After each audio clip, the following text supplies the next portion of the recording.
এখন আর একটু লড়া দিব। এখন হচ্ছে আমাদের মিশিংয়ের লড়া দিব, তাকে দেখি কেমন মিষ্টি হয়েছে নাকি। সেই টেস্ট, এত স্বাদ কেন? এখন আমি মিশিংয়ের সাহায্য করব, দেখেন।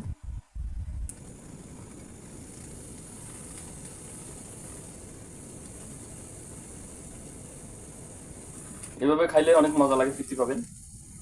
যে কোনো একটা জিনিস খাইলে তৃপ্তি যদি না লাগে সেই জিনিস খাওয়া লাভ নাই। তো এইভাবে আপনারা বানায় খান, আমি আশা করি আপনাদেরও তৃপ্তি লাগবে, অনেক মজা লাগে। পরে পরে এইভাবে খাই।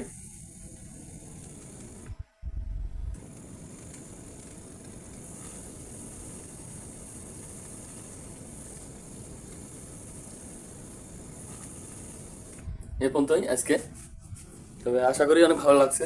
এই দেখেন ফেনা উঠছে, এটা ফেনা। আরে সেই টেস্ট, সেই অসাধারণ।